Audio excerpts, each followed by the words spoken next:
Dawidi aravuga ya magambo ati kizimbere ya urugi rukinguye kandi nta ubasha kurukinga uwera kandi ukuru ufite urufunguzo rwa Dawidi aravuga ya magambo ati kizimbere ya urugi rukinguye kandi nta ubasha kurukinga. Philadelphia, Philadelphia, Philadelphia we urumwana ubugingo. Philadelphia, Philadelphia, Philadelphia we urumwana ubugingo. Nzereka abantu ko nagukunze bamenye yuko ndi kumwe nawe. Nzereka abantu ko nagukunze bamenye yuko ndi kumwe nawe.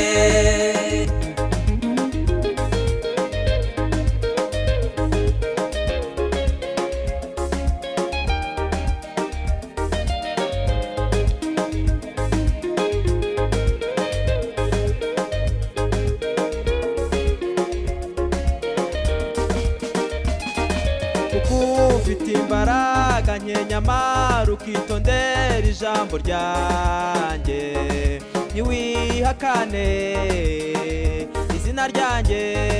Dore njye Uwiteka nguhaye icyubahiro kandi nta ubasha kukikwaka kuko ufite imbaraga nyamara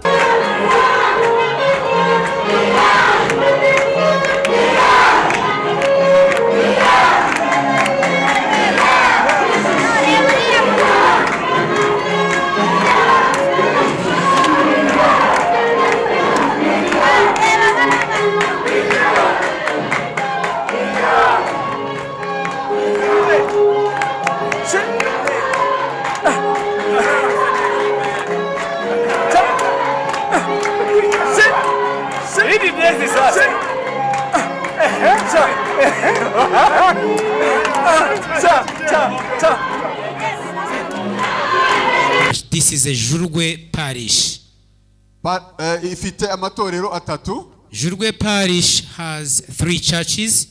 Hari umudugudu wa mbere w'Imasaka. There is a Masaka village. Hari n'umudugudu wa kabiri w'Ijari. The second church it's at Jari.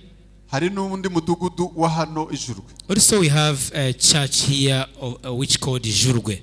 Tukaba dufite abanyetorero bose 110 bashumba. In total we have 110 church members. Dukomere Imana yacu amashyi menshi.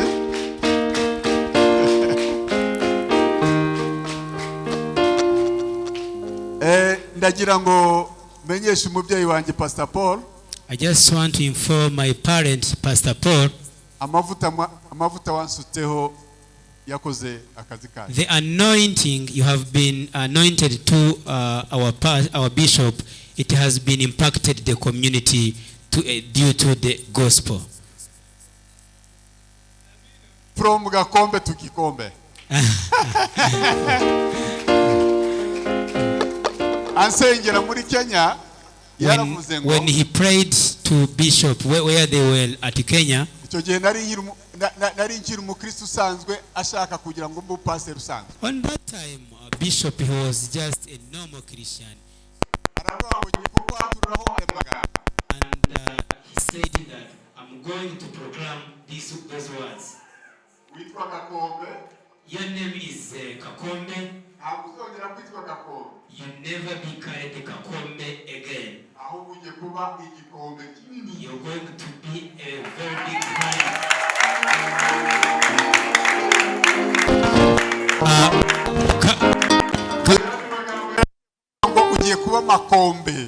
In other words, he just want to say that you are going to be a valley of the gospel. On that time, nta bakristo nagiraga. he had no Christians. Itorero rya mbere nari mfite ni umugore wanjye n'abana twari batandatu burya. The first church bishop he had, it's only his wife and 6 children. Niryo torero nari mfite. That was only the church he had on that time. Ndibwira ko li abyibuka Pastor Paul ansengera. He do remember, you remember when Pastor Paul prayed to our bishop. You remember that. Ku itariki 11 It was. z'ukwezi kwa munani 2019 Nakuru cyagiye. It was Nakuru 2019. Itorero nari mfite ni jewe n'umugore n'abana twari batatu. The church bishop had, it was himself, wife, and 6 children. It was only the church. Amavuta yari mubyeyi. You are anointing their parent Muri Kigali in Kigali. yabashe kubyara intama 110 akakanya. It has been produced 110 sheep right now. Amashmesh Kumar. Buri karere kose tuzagenda tubabwira umubare w'abanyetorero Imana imaze kuduha mu gihe cy'imyaka 2 gusa kuva muduhaye. Each district will visit. He is going to let you know the number of the Christians we have currently from the time we started this ministry here after 2 years. Twanze kugira ngo amavuta yanyu tutazayapfusha ubusa. He didn't want to put away your anointing. Twashatse ko dukora ijambo ry'Imana rivuga. Wanted to do what the word of God says. Dushaka kuba nk'aba bagaragu beza bahawe itaranto 3 n'eshanu. It's all about to be a good servant. Those Jesus gave like 3 how can I call them? Yes, 3 talents and or other 5 talents, and then some they went to produce them, others they didn't do anything. Mubyeyi rero ibyo mwantumye ngibi. Dear parent, what you sent me to do, this is the product of the harvest.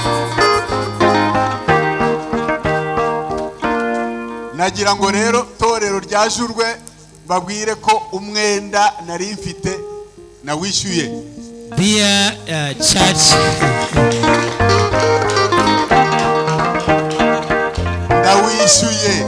Dear church of Jurwe, Bishop has already paid a promise he has been given to the church. He has already paid the promise. Nabijeje ko nzabazanira abashyitsi kuri itariki. He promised you to bring visitors on this date. Mbese mwababonye? Have you seen the visitors? Mwababonye? Ndashaka kubabwira ko tutari imfubyi abakavanenti bo mu Rwanda. He just want to inform you that the covenants of Rwanda, we are not orphans, we have parents. Izi ni intumwa zavuye ku cyicaro gikuru cy'itorero ku rwego rw'isi muri Amerika. Those are the ambassadors from the headquarters of covenant in USA. Baje kureba abana babo. They just want to see their children. Mbese murabyishimiye ko baje? Are you happy for that? Ndagira ngo rero munyemere nakire umubyeyi wanjye Pastor Paul.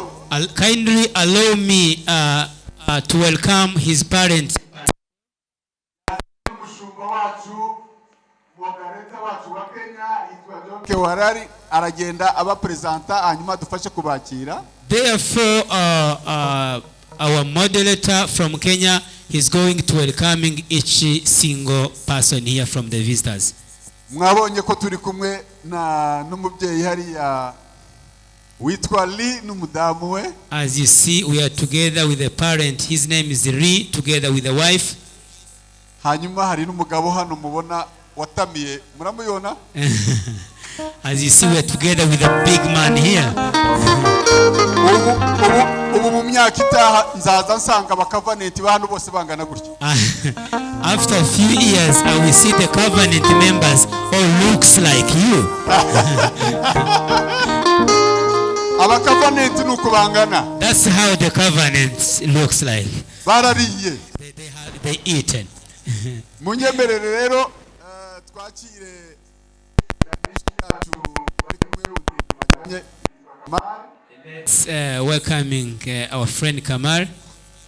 hanyuma ariko by'umwihariko reka Pastor Paul ari we ubasha udufasha kubakira. Especially Pastor Paul help us to introduce the visitors. Tubahaye ikaze bakozi b'Imana. Welcome the servant of God. Aba ni abana banyu. Those are your children. N'abuzukuru banyu. Your grandchildren. Nimuzajya muba mwicaye muri Amerika. When you are sitting there in the USA, mujye mufata ka coca gakonje. Take a coca which is warm and drink because this is a harvest. Ko mwabyaye abana mu Rwanda. Because you have the children in the ministry. Yeah, reka rero dukomere Imana amashyi tumwakira.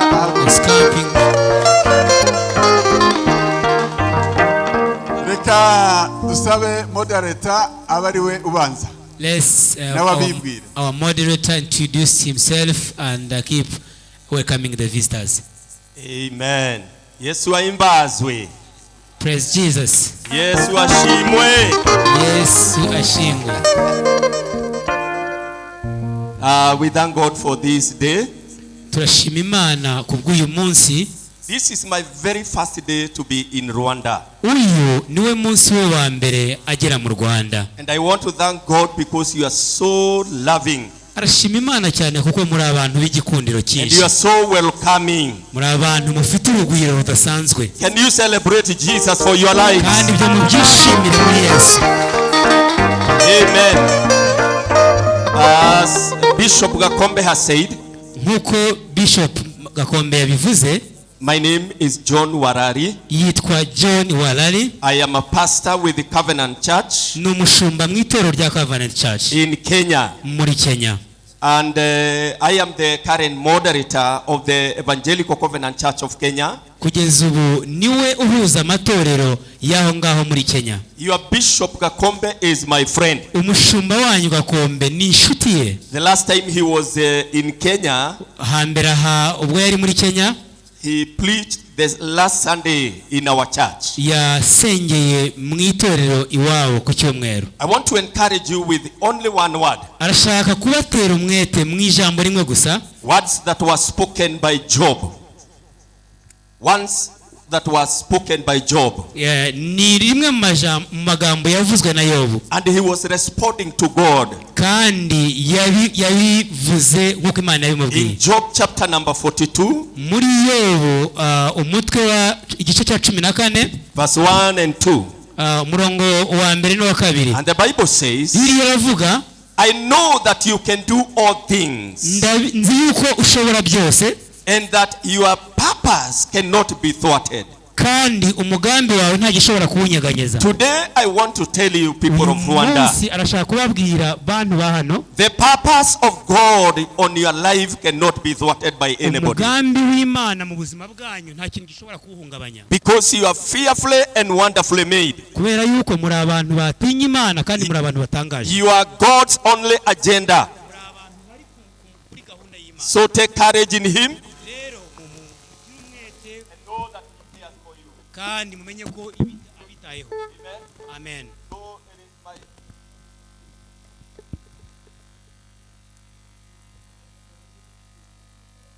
Honor ni icyubahiro cyinshi kuri we to introduce the team that we came with before. I now bring you our Bishop Pastor Paul. Kuri we ni icyubahiro cyinshi kubabwira ikipe bari kumwe.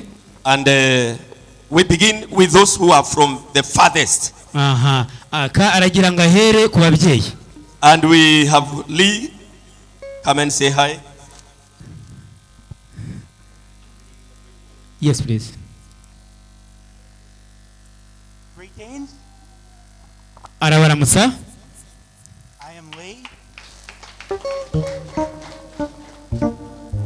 And I am from the Covenant Church of the United States. Aturuka mu itorero rya Covenant Church muri Amerika. And the Covenant Church of the United States has about 800 congregations. Itorero rya Covenant muri Amerika rifite hafi abantu afite amatorero hafi 900. And the congregations are very different racially. kandi abo bantu baturuka mu bice bitandukanye. We have African American congregations. Harimo abo muri Afrika, abo muri Amerika. We have Mexican congregations. Dufite abantu baturuka muri Mexico. We have white congregations like me. Bafite abantu b'abazungu mu itorero ryabo nkawe.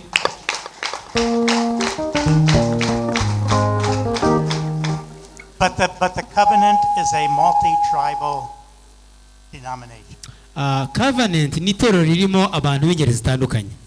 And that is what the covenant is all about. Many tribes, one church. Kandi muri covenant icyo bo bakora ni abantu b'ubwoko bwinshi ariko bahuriye mu biro umwe.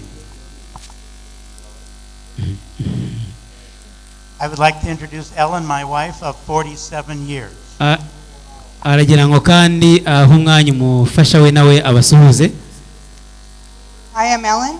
Yitwa Aaron.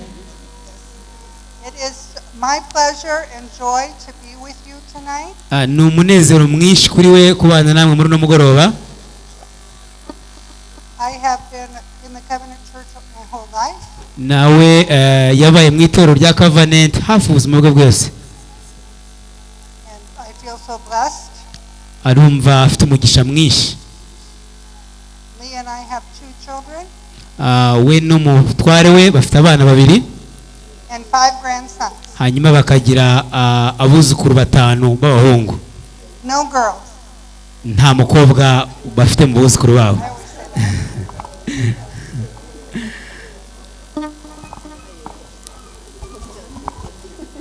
I want to bring you our friend now who is in Nairobi. Aragira ngo nanone yakira inshuti ze guturuka muri Kenya. He has families here in Rwanda. Ariko afite imiryango hano mu Rwanda. And I think he can speak in your language. Ashobora no kuvuga mu Kinyarwanda mahumure. I can't speak in Rwanda. I can speak Ni Kinyarwanda ntago rwose yagerageza. Bonsoir à tout le monde. Umugoroba mwiza kuri mwese. Je vous amène les salutations de ma famille. Aragira ngo abahe indamutso zaturutse ku nshuti ye. My name is Kamal Said. Inshuti ye izina rye yitwa Saif. We are good friends with Bishop Gakombe. Ni inshuti nziza cyane, ni inshuti na Bishop. And my wife Margaret sends you a greeting in the children. Hanyuma mufasha we Margaret nawe yawoherereje intashyo. Be so blessed and we are blessed. Muhabwe umugisha. Okay, makofi kwake. Amashi menshi. Then I will bring you our national director of church planting in Kenya. Aragira ngo azane abayakira umuyobozi wacu mukuru muri Kenya to say hi to you. Kugira ngo nabo baramutse. Amen. Hallelujah. Hallelujah. Amen. Are you happy tonight? Murishimye muri no mugoroba. Amashi menshi.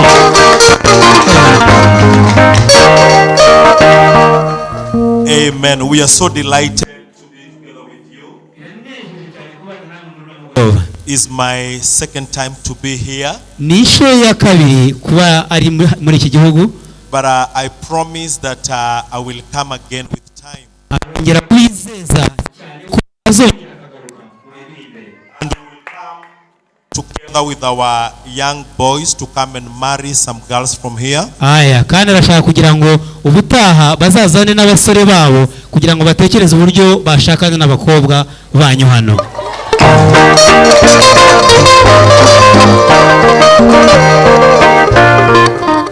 And also will come with some ladies that will be married by young men from here. Kandi aragira ngo batekereze ukuntu ubutaha bazazana n'abakobwa babo kugira ngo nabo hibwe uburyo ki bashakana n'abasore barimo hano.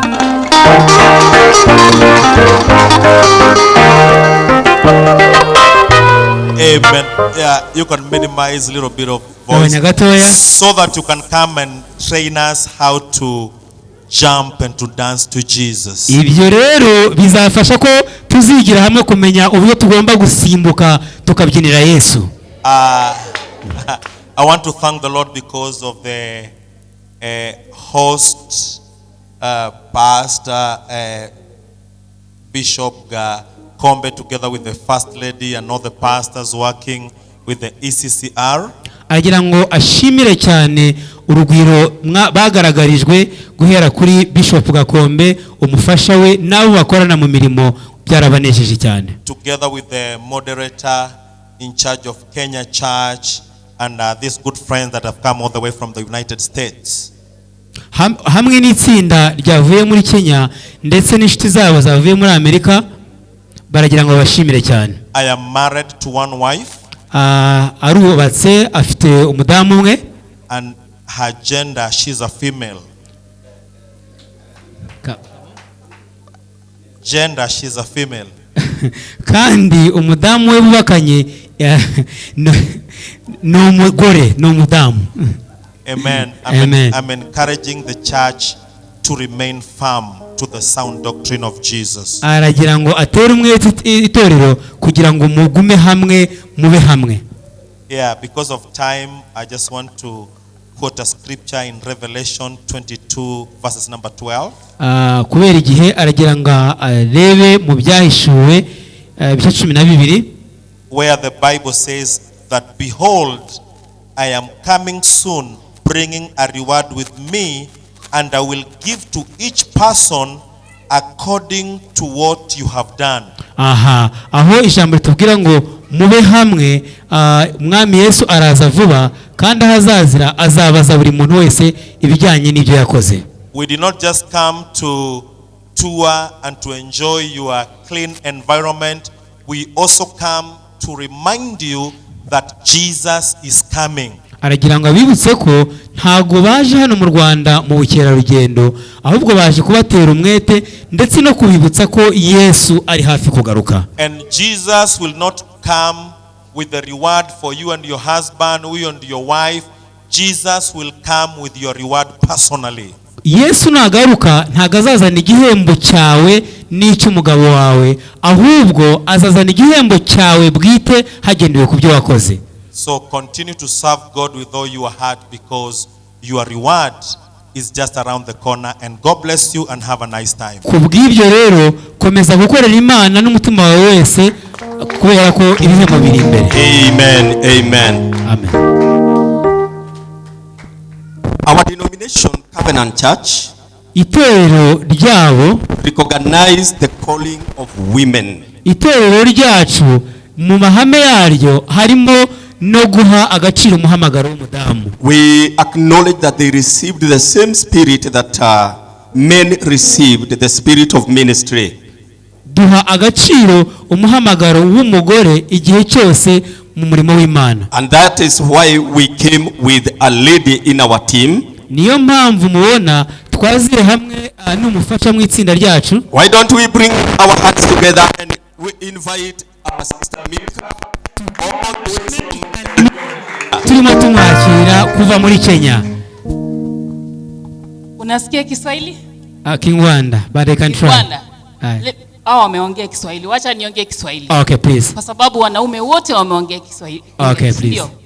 Aya, watu wa Rwanda, kanisa la Rwanda, hamjambo. Aravuze ngo abanyarwanda mwese arabashuhuje. Ninawasalimu katika jina la Yesu. Arabashuhuje mu izina rya Yesu Kristo. Umefurahi? Muranezerewe? Mimi ni kama si unaona height ni ya Rwanda. Nimubona kwa sana abanyarwanda kazi. Ama sifanani Rwanda. Kwa hivyo mimi nilikutana na Pastor Paul ambaye ni mkubwa wetu hapa kule Amerika. Iwe ni umuvandimwe wa Paul ari ubayoboye muri Amerika. Na urafiki wetu ukakuja Kenya. Kandi ubwo bumwe bwabo bwavuye muri Amerika bugera no muri Kenya. Na hii Covenant Church iko Kenya mzima. Muri Covenant iri muri Kenya yose. Wenzangu hapa wametoka kule coast ya Kenya, the other side. Bamwe muri bo hano bavuye kure cyane hirya ho Kenya irangirira. Mimi natoka Western Kenya karibu na Uganda. Iwe avuye muri Kenya hafi ni Uganda. Kwa hivyo Covenant Church Covenant imetembea kote. Yagerageje kugera ahantu hose muri Kenya. Kenya, Uganda, na Rwanda na kila mahali. Kenya, Rwanda ndetse n'Uganda n'ahantu hose. Na leo nilipokuwa Rwanda mara yangu ya kwanza, uyu munsi nibwo bwiwe bwa mbere yarageze nikasoma mahali inasema, yasomye ahantu havuga ngo Mungu hutembea kila mahali kila saa. Yasomye ahantu havuga ngo Imana igenda ahantu lakini usiku hanalala Rwanda. Ngo Imana yirirwa handi ariko igataha mu Rwanda. Ni kweli ama ni uongo wana Rwanda? Kwa hivyo nyinyi ni watu wa great sana. Sasa ubwo yavuze ko akunze u Rwanda cyane. Tunawapenda kina mama. Dukunza abamama cyane. Lakini sioni wazee. Hebu muinue mkono. Ngo ni muzamuri biganza rero. Wazee mko wapi? Hallelujah. Wamama wa Rwanda wako beautiful. Abanyarwanda kazi ni beza cyane. Beautiful. Ni beza pe. Tutabeba wasichana wenyu vile Bishop amesema. Tuzatwara abakobwa banyu nguko kwa sababu ya muda. Kubera impamvu zigiye. Tutazidi kuongea. Tuzakomeza tuganira. Mimi ni mfanyakazi wa serikali kule Kenya. Iwe ni umukozi wa leta muri Kenya. Asanteni, naitwa Milka Chelagat. Murakoze cyane, yitwa Mika Chelagat. Chelagat. Asante. Amen. Amen. Now because of time, kubera impamvu z'umwanya, tungetaka sasa tumlete bishop wetu akuje aweze kutubariki na neno la Mungu kwa kifupi. Turifuza kwakira bishop wacu kugira ngo aduheshe umugisha mu ijambo rigufi. Na kwa sababu maandiko inasema tuheshimu neno na tuheshimu chombo kilichobeba lile neno. Kunku ijambo ribitegeka ngo twubahe ijambo, twubahe niki n'uw'Imana ikoresheje kugira ngo aritange. Naomba zote tusimame tuweze kulikaribisha neno la Bwana na chombo kinacholileta lile neno la Bwana. Karibu sana Pastor Paul. Ijambo ry'Imana. Ndabasaba ko muhaguruka mwese muhaguruke. Twakira umukozi w'Imana.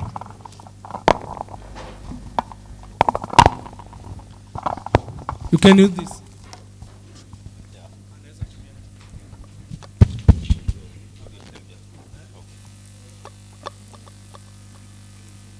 Bwana asifiwe. Imani shimwe. You may have a seat, please. Pardon? You may have a seat. Komeza semo. Ubwo yari yicaye. Yicaye. Nimwicare sorry. Mwicale katika Yesu. Milka amesema yeye ni wa height ya hapa Rwanda. Mimi ni wa height ya Kenya. Milka amesema ni wa height yake ni ya hapa Rwanda. Milka has said her height is Rwanda's height.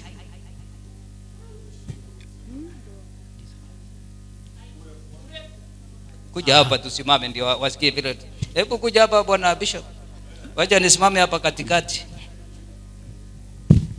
Wewe kuja hapa tu. Na upande huu, mimi nitakuwa katikati. Mimi nitakuwa katikati. Mimi nibaki. Wewe uko hapa, mimi niko katikati. Amen.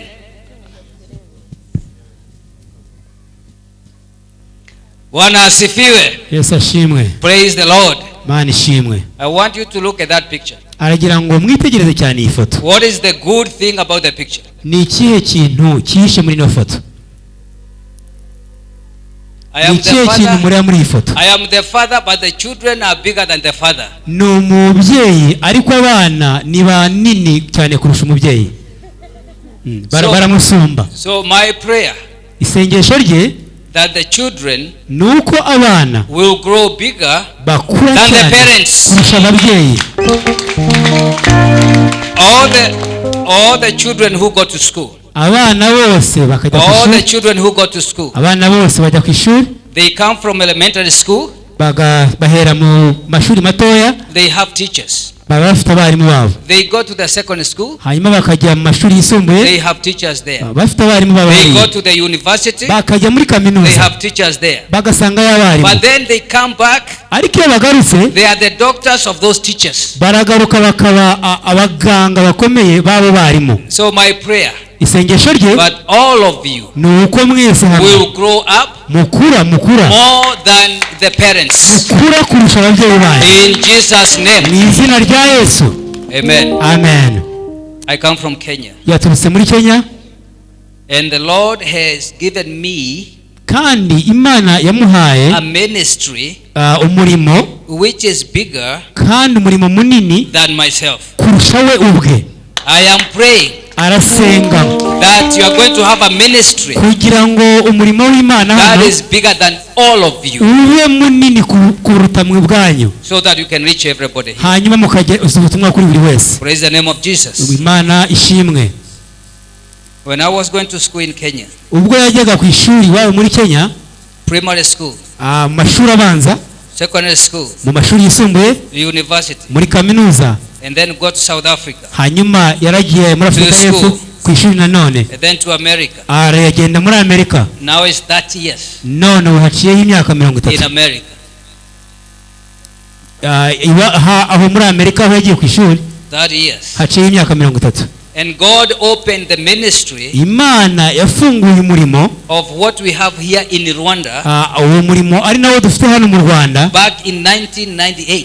ariko muri 1998, That's more than 20 years ago. haciyeho hafi imyaka 20 isaga. But from a very small village in Kenya, ariko babwire ngo kuva mu giturage gito cyane wabo muri Kenya, which will be the Bethlehem.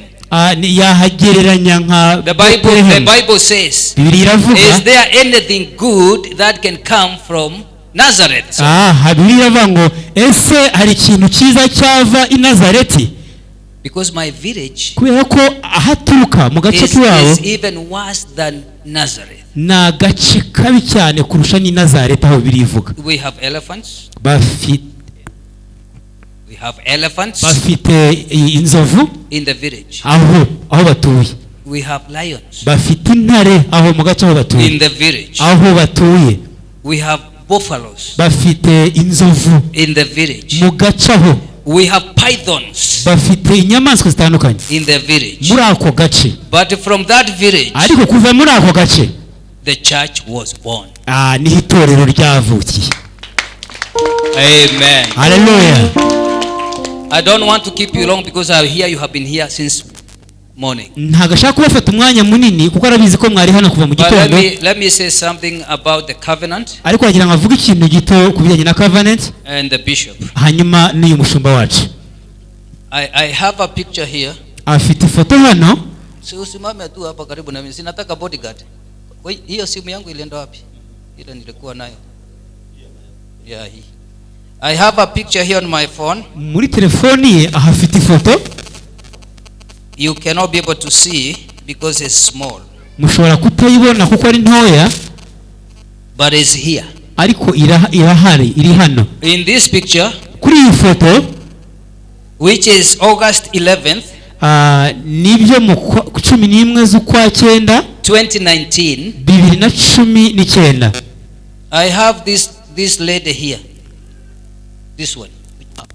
Wachana na maji kuja.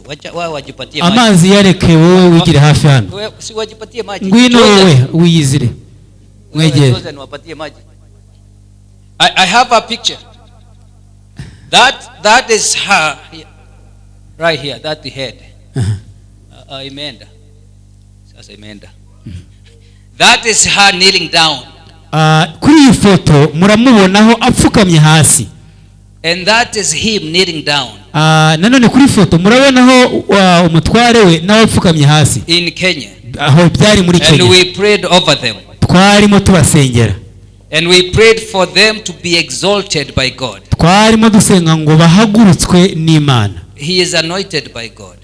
yasizwe amavuta n'Imana. And he is going to have an impact in this country. kandi agiye kugira umumaro munini muri iki gihugu. I pray that you pray for both of them. arasenga cyane kugira ngo mukomeze Your job is to pray for them. umurimo wanyu munini ni ugusengera aba bantu. So that the vision that he has ibyo birafasha kugira ngo iyerekwa bafite can go and expand beyond here. Imana iryagure bihereye na hano. April 7th next year.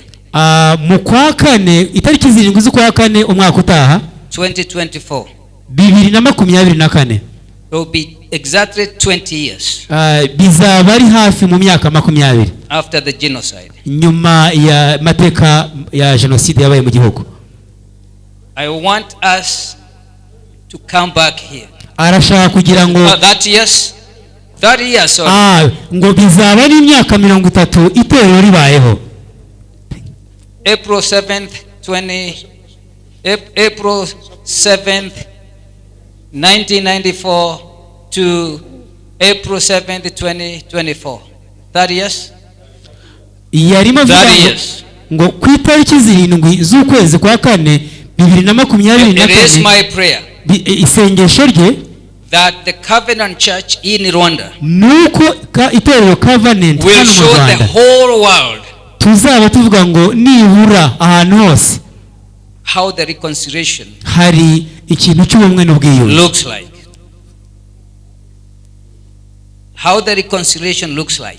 Nibura tuvuga ngo muri icyo gihe hari uko ubumwe n'ubwiyunge bugaragara. It is my prayer that may God open the doors for us to come back here. Arasenga ngo Imana ifungure imiryango yo kugaruka and come back here as many people as possible. Kandi arasenga ngo bazagaruke hano bafite umubare munini w'abantu. To talk about the peace. Kugira ngo baze bavuge kuri iki kintu. Bible says, blessed is the feet that makes peace. Biravuga ngo umugisha ube ku birenge bizana amahoro. We just came from the museum. Twavuye gusura urwibutso. It is very sad. Kandi birababaje cyane. Very, very sad. Birababaje ibyo twahabonye. To see what a human being can do to another. Kwirebera n'amaso ibyo ikiremwa muntu cyakoreye abantu bagenzi babo. It is only God. Ni Imana yonyine. Only God. Imana yonyine. Will bring reconciliation. Ishobora kugarura ubwiyunge. Those are scars. Kubera ko kiriya deep scars. Scars. Irema. Scars. Kubera ko icyo ni inkovu. You speaking French. What do you call that? Scars. Like here, this one here. Icyo ni inkovu. Is a deep scars. Ni inkovu ikomeye. In the history of this country. Mu mateka ya kino gihugu. And the lives of people. Kandi no mu buzima bw'abanyagihugu. Ni Imana yonyine. I am praying the Covenant Church in Rwanda. Arasenga ngo itorero Covenant hano mu Rwanda. Will be the agent of peace. Ribe umuhamya w'amahoro. And reconciliation. Ndetse n'ubwiyunge. And I promise you. Kandi arabasezeranya. By the grace of God. Kubw'ubuntu bw'Imana. Will be with you all the time. Bizabana namwe igihe cyose. Will be with you. Bizabana namwe igihe cyose. Because that's what the Covenant Church is called to do. Kuko icyo ni itorero Covenant rihamagariwe gukora. May God bless you. Imana ibahe umugisha. Receive greetings from my church in St. Louis, USA. Mwakire intashyo ziturutse mu itorero rye muri Amerika. Receive greetings from my wife Eunice. Mwakire intashyo ziturutse ku mufasha we. We have 4 children. Ndetse bafite abana 4. One has gone to be with the Lord. Umwe Imana yaramuhamagaye. 3 are still there. 3 baracyahari. And they were all born there.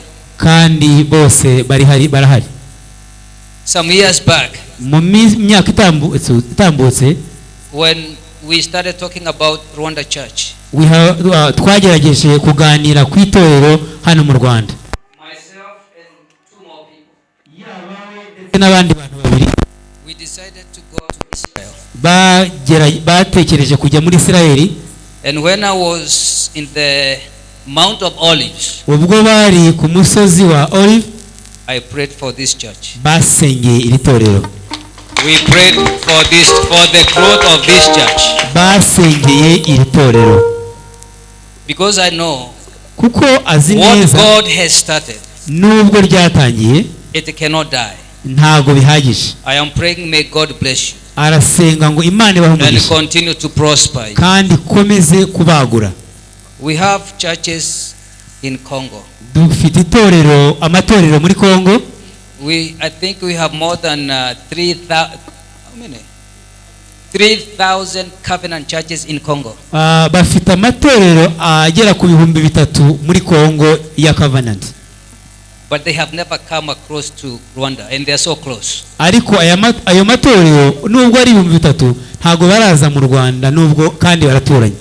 But God intended for the Rwanda church to come through Kenya. Imana icyo yakoze n'itorero ryo mu Rwanda kubaho binyuze mu rya Kenya, so that we can bring reconciliation between Rwanda and Congo.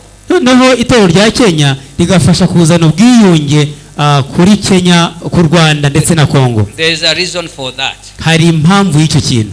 We have churches in Ethiopia. Bafite amatorero muri Ethiopia. Covenant churches in Ethiopia. Hari amatorero ya Covenant muri Ethiopia.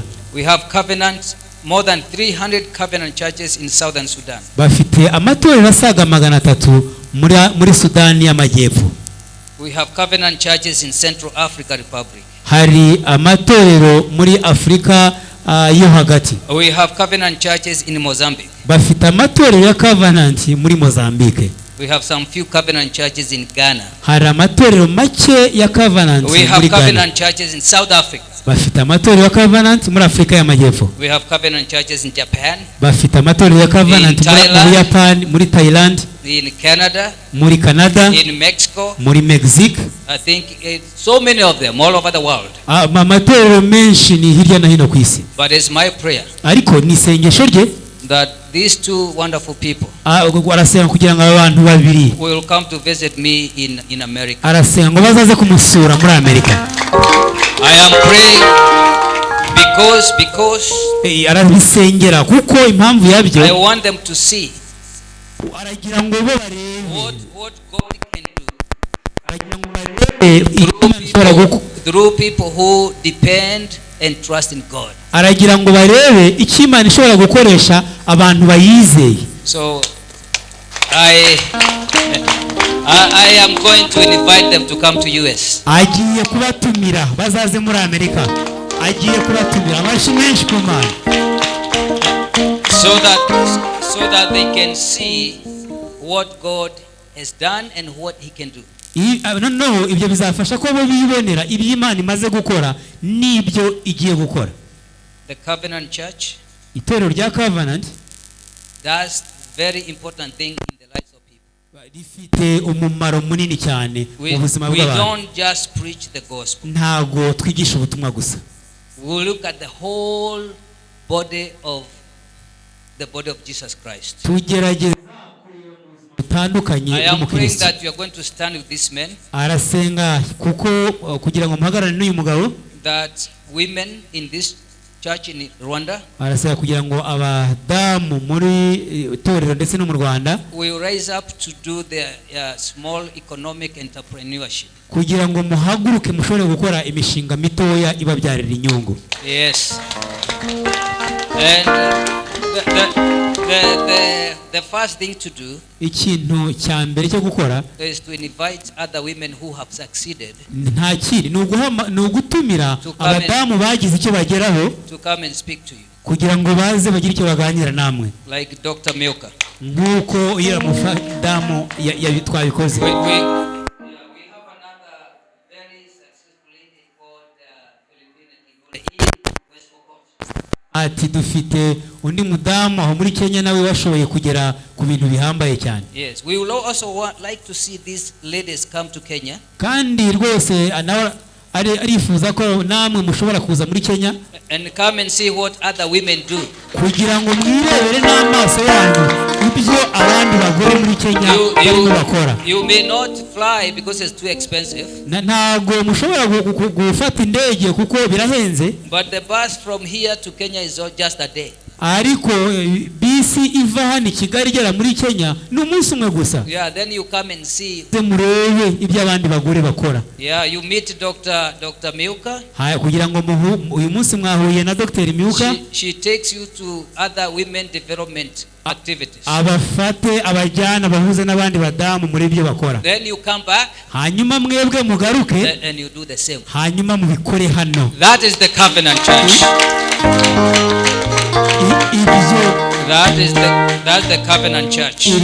Uko ni kwitero rya Covenant rikora. The other thing is the school. Ikindi wana dushobora kugikibaho ni amashuri. The Covenant Church believes in education. Itero rya Covenant ryizera ryubaha ibijyanye n'uburezi. Yeah, the church must have schools for children. Itorero rigomba kugira amashuri aho abana bagomba kujya kwiga. For your own children. Abana banyu bagomba kugira aho bigira. And for the children who are around the community. Abana baraha mu gace bagomba kugira aho bigira. So we preach the word of God. Twigisha ijambo ry'Imana nibyo. And also we look at the physical aspect of human beings. Ariko tukareba no mu mubiri w'umuntu. Amen. May God bless you. May God continue to sustain you. And next time we come, we will come to see the chicken that women are raising. And the cows. And the schools. And even maybe the clinics. In Jesus' name. Amen. Amen.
mbere yuko dusoza, so as we come up to the conclusion, reka mbabwire muzi ko ari wavuye se, ndagira ngo mumfashe twakire umusheri wa mushumba. Kindly let's welcome a beautiful wife of a bishop. Sinababwiye ko nzamubazanira. He told you that we bring. Mbese mwamubonye? Asubiza. Hallelujah. Amen. Hallelujah.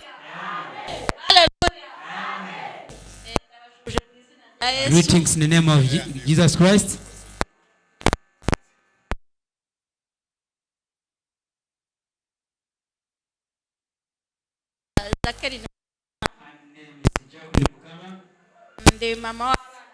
He's a mom of 4 children. Abahungu babiri n'abakobwa babiri. 2 sons and 2 girls. Ari waje n'uyu.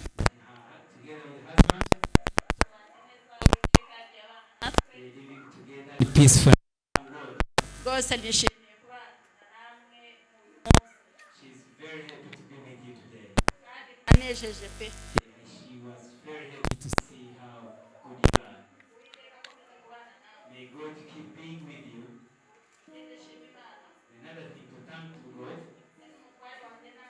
together with the husband and the children, they went to pray to one of the places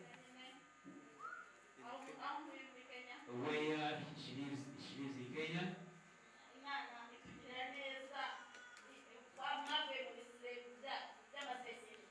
You are the harvest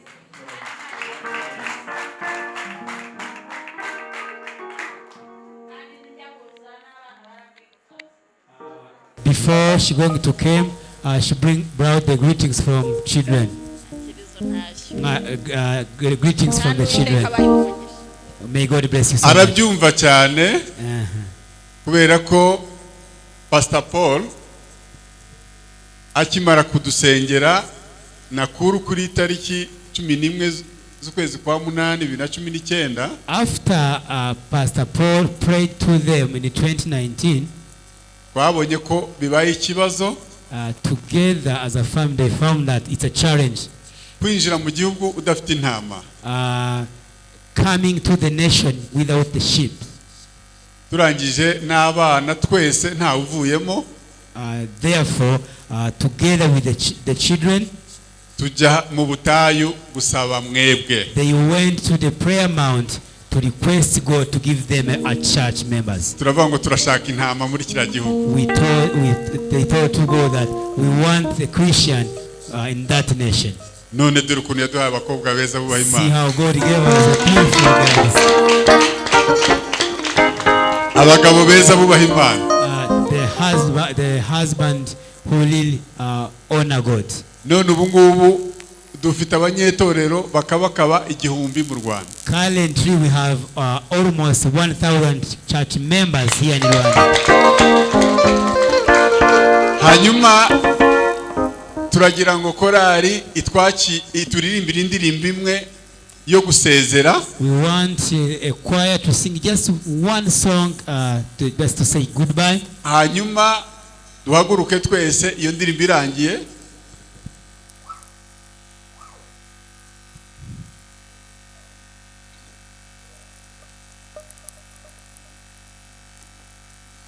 aha uriya mu mama nasi umwanya watubanye ikibazo.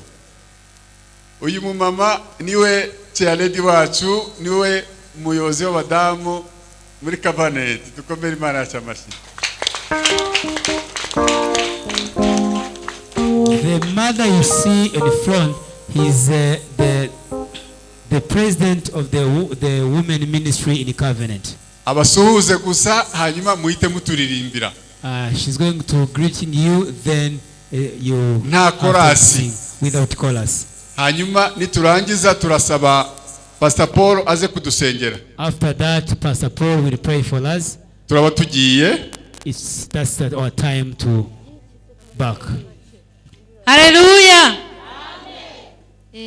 Murakoze cyane. Thank you so much. Nitwe Imana Godance. Her name is Godance. Turabishimiye kandi turabakunda cyane. We are very happy and we love you so much. Imana ibahe umugisha. May God bless you so much.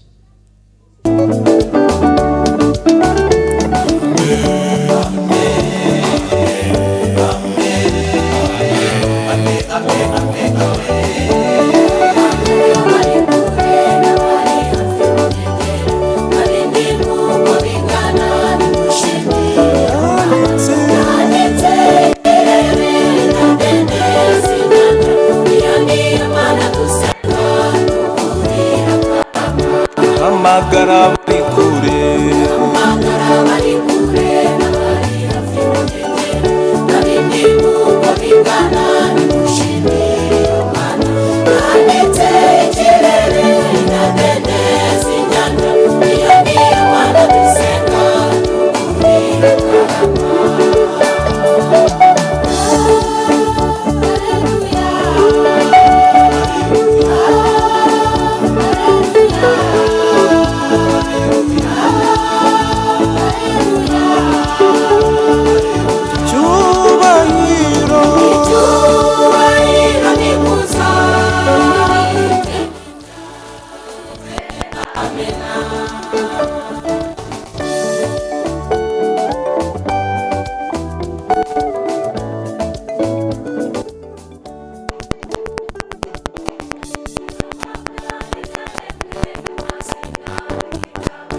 tukaba rero twifuje guha abashyitsi bacu muri rusange nk'itorero twese muri rusange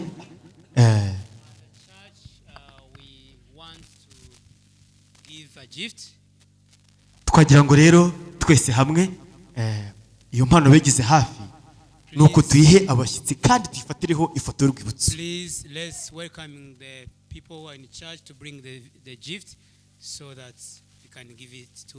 Iyi ni korali ubugingo bushya. This is the choir.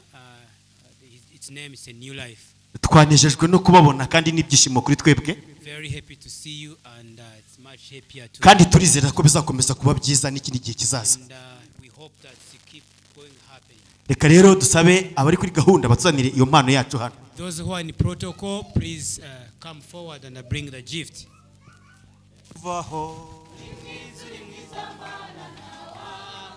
Ya uri mwiza mana ntawa kuvaho. You are so good, God. No one who can go away. You are so good. Hawa kuvaho. Oh, they are singing it. Kuvaho. Zamana. Yeah, uri mwiza mana ntawa kuvaho. Mwizama. Uri mwiza utanga amahoro ntawa kuvaho. Mwizamana ntawa. Oya ntawa kuvaho. Ewe mana ntawa kuvaho. Ugira neza ntawa kuvaho. Haleluya ntawa kuvaho.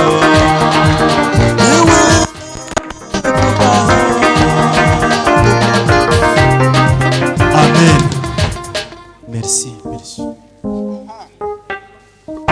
Kwasi mwitere vuba. Reka dusabe uwageneye guha abana biswi. Abana mwigira imbere hano mu ruziga. Serikle. Abakavanenti b'abana bari hano. Ntago babizi. Serikle. Ntago mbabona.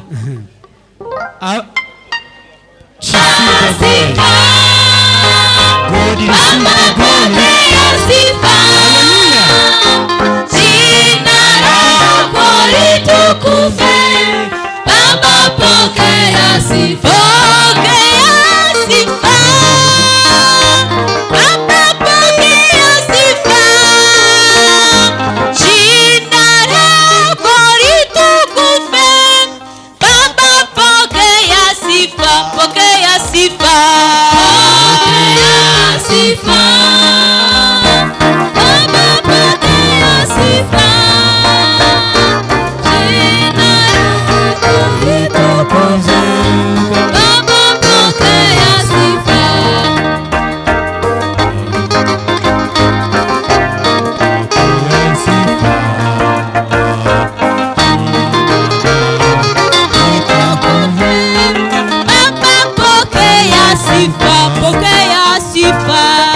The blessings of Isaac.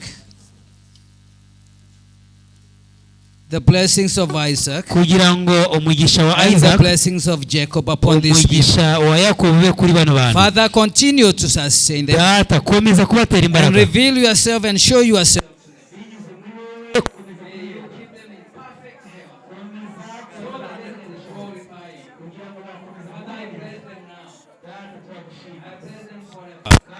In the name of the Father, the Son, and the Holy Spirit. And all of us say amen. In Jesus' name. Amen. Amen.